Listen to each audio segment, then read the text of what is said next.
بسم اللہ الرحمن الرحیم۔ شروع کرتا ہوں اللہ کے پاک نام سے جو بہت بڑا مہربان نہایت رحم والا ہے۔ دوستوں، بہنوں، بھائیوں، بزرگوں، السلام علیکم ورحمۃ اللہ وبرکاتہ۔ تاریخ اسلام میں ہم 304 نمبر قسط آپ کے سامنے پیش کر رہے ہیں اور اس میں ہم خوش آمدید کہتے ہیں آپ کو۔ تو دوستوں، بہنوں، بھائیوں، بزرگوں، تو اس میں ہم بیان کریں گے عبد الرحمن ثانی، سلطان عبد الرحمن ثانی کو ہم اس میں بیان کریں۔ تو دوستوں، بہنوں، بھائیوں، بزرگوں، سلطان عبد الرحمن ثانی ماہ شعبان سن 172 ہجری میں بامقام تلی طلح میں پیدا ہوا اور سن 206 ہجری میں اپنے باپ سلطان حکم کے وفات کے بعد تخت نشین ہوا۔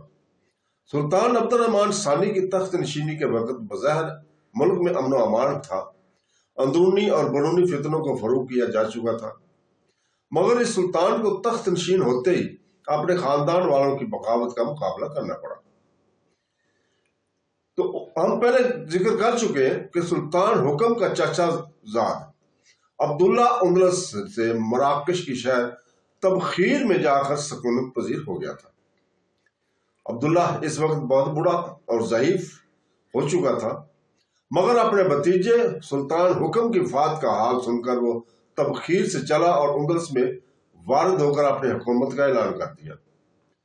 عبداللہ کے 3 بیٹے اس وقت اندلس میں موجود تھے اور صوبوں کی گورنری پر بھی مامور تھے۔ عبداللہ کو توقع تھی کہ میرے بیٹے ضرور میری بادشاہت کی قائم کرانے میں مددگار ہوں گے، مگر یہ عبداللہ کی حماقت تھی اور کہا جا سکتا ہے کہ بڑھاپے کی وجہ سے اس کی عقل کمزور ہو گئی تھی۔ شاہی فوجوں نے فوراً عبداللہ کا مقابلہ کیا اور وہ شکست کھا کر بلنسیا میں پناہ گزین ہوا۔ اس کے بیٹے بجائے اس کے باپ کی مدد کرتے اس بغاوت میں اس کے شریک ہوتے، انہوں نے عقل اور دانائی اور مال اندیشی سے کام لے کر عبد الرحمن ثانی کی حمایت کی اور باپ کو سمجھایا کہ اس خیال خام سے باز رہو اور آتش فساد کو مشتعل نہ کرو۔ آخر نتیجہ یہ ہوا کہ عبداللہ نے اپنے پوتے عبد الرحمن ثانی سے عفو تقصیریات کی درخواست کی اور عبد الرحمن نے اس درخواست کو منظور ہی نہیں کیا بلکہ عبداللہ کو صوبہ مرثیہ کا والی بنا دیا، جہاں وہ 2-3 سال یعنی مرتے دم تک برسر اقتدار اور حکومت کرتا رہا۔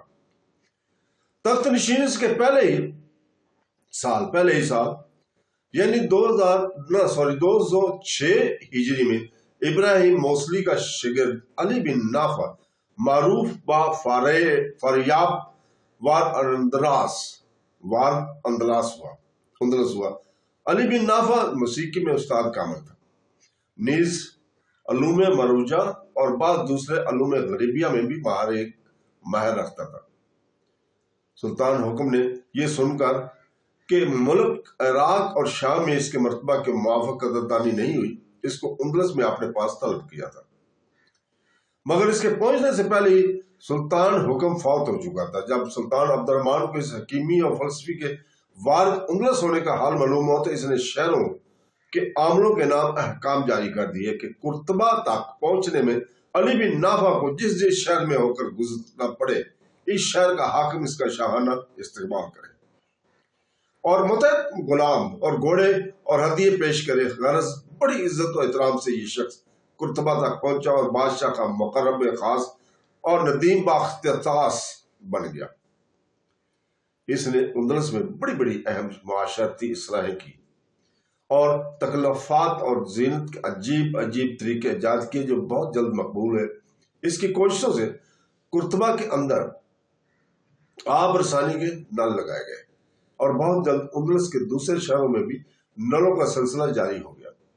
نئے اور پرتکلف اور لذیذ اور مخفی کھانے اور خوبصورت لباس اسی کی ایجاد ہے۔ غرض اس ایک شخص کی کوششوں اور ایجادوں نے نہ صرف تمام ملک اندلس بلکہ تمام یورپ پر بہت بڑا اثر اپنا ڈالا۔ چھری کانٹے کے ساتھ کھانا کھانا بھی اسی کی ایجاد ہے اور یورپ والے نے اندلس کے مسلمانوں ہی سے چھری کانٹے کا استعمال سیکھا تھا۔ علی بن نافع کو سلطان عبد الرحمن ثانی کے مزاج میں نجوبی رسوخ حاصل ہو گیا تھا اور سلطان اس کی بڑی عزت کرتے تھے، مگر اس نے کبھی کسی سیاسی معاملے میں دخل نہیں دیا تھا، بلکہ اپنی تمام تر توجہ کو اصلاح معاشرت کے جانب معتبر کر رکھا تھا۔ اس لیے وہ تمام ملک میں ہر دل عزیز اور محبوب تھا، اور کوئی اس کا دشمن اور مخالف کبھی پیدا نہیں ہوا۔ اندلس والوں نے جہاں اس شخص کی وجہ سے لباس اور غذا اور مکان کی تکلفات سیکھے، وہاں انہوں نے موسیقی کا شوق بھی اس سے حاصل کیا۔ دوسرے لفظوں میں یہ بھی کہا جا سکتا ہے کہ علی بن نافع نے اندلس پہنچ کر وہاں کے سپاہی پیشہ مسلمانوں کو عیش پسند اور نازک مزاج بنانے کی مؤثر کوشش کی۔ قاضی یحییٰ بن یحییٰ مالکی کا ہم پہلے ذکر کر چکے ہیں۔ انہیں قاضی صاحب کی کوششوں سے سلطان حکم کے زمانے میں قرطبہ کے اندر ایک خطرناک بغاوت ہوئی، جس کے نتیجے میں قرطبہ کی آبادی کا 5واں حصہ یعنی ایک دریا پار کا جنوبی بالکل ویران ہو گیا، اور 20-25 ہزار آدمیوں کو اندلس سے جلا وطن ہونا پڑا۔ مگر قاضی صاحب آخر میں سلطان حکم کے مصابوں اور مشیروں میں داخل ہوئے۔ اب سلطان عبد الرحمن ثانی کی تخت نشینی کے بعد وہ سلطان عبد الرحمن کے مزاج میں بہت کچھ دخیل تھے۔ ان کو قاضی القضات اور شیخ الاسلام کا عہدہ سلطان عبد الرحمن نے دینا چاہا، لیکن انہوں نے انکار کیا، اور اس انکار کا نتیجہ یہ ہوا کہ وہ قاضی القضات کے بھی افسر سمجھے جانے لگے۔ عوام ان کے بے حد مقتدر تھے، اور مذہبی معاملات میں ان کا فیصلہ سب سے آخری سمجھا جاتا تھا۔ قاضی صاحب بہت بڑے کثیر التصانیف شخص تھے۔ وہ امام مالک رحمۃ اللہ علیہ کے شاگرد رشید تھے۔ انہوں نے کئی سال تک حضرت امام مالک رحمۃ اللہ کی خدمت میں رہ کر علم دین حاصل کیا تھا۔ اب سلطان عبد الرحمن کے عہد حکومت میں انہوں نے اپنے طرز عمل کے اندر بہت بڑی تبدیلی پیدا کری تھی۔ اب وہ اپنے اثر و رسوخ سے نہایت قابلیت کے ساتھ کام کر رہے تھے۔ وہ کسی شخص کی سفارش محکمہ قضا میں کر دیتے تھے، وہ کبھی رد نہیں ہوتے تھے۔ لہذا ان تمام علماء نے جو کسی شہر یا قصبے کے قاضی بننا چاہتے تھے، مالکی مذہب اختیار کیا، اور اس طرح قاضی یحییٰ کی نگاہوں میں عزت اور محبت کا مقام پیدا کر کے کہیں نہ کہیں قاضی بن گئے۔ اس غیر ممسوس طرز عمل نے چند روز میں تمام ملک اندلس کو مالکی مذہب کا پیروکار بنا دیا تھا۔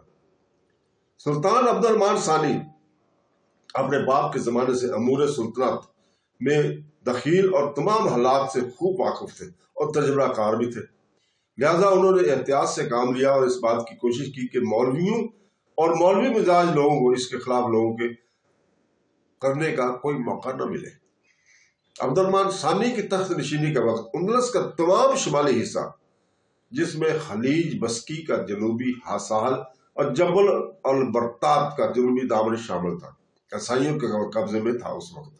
مگر یہ تمام عیسائی روسا سلطنت اسلامیہ کے باز گزار اور دربار قرطبہ کے سیادت کو تسلیم کرتے تھے۔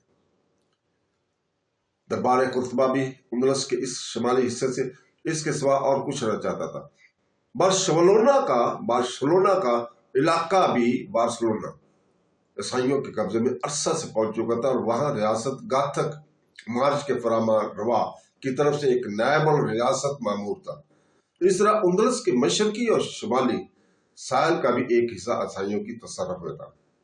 ریاست اسٹیاس، لیون اور جلکیہ تک وسیع ہو گئی تھی، اور اس کا جدید شہر کیسٹل یا کستلا اور الریاست یا دارالسلطنت بن چکا تھا۔ مسلمان ان شمالی عیسائی ریاستوں کو مٹانا ہرگز نہ چاہتے تھے، مگر ان کو اپنی طاقت سے محض اس لیے مروب رکھنا ضروری جانتے تھے کہ وہ فرانس کے عیسائیوں کو یعنی مسلطنت فرانس وغیرہ سے ساز باز کر کے اندلس کے حکومت پر ملک پر چڑھائی نہ ہونے کے دیں۔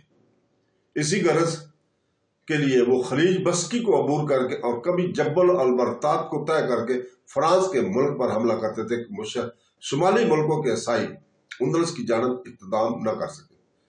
اندلس کی شمالی سرحد پر شہر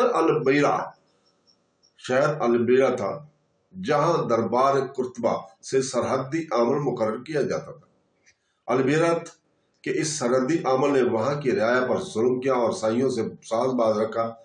اس کی پاداش میں سلطان حکم نے اس کو قتل کرا کے اس کا تمام مال اور اسباب ضبط کر لیا تھا۔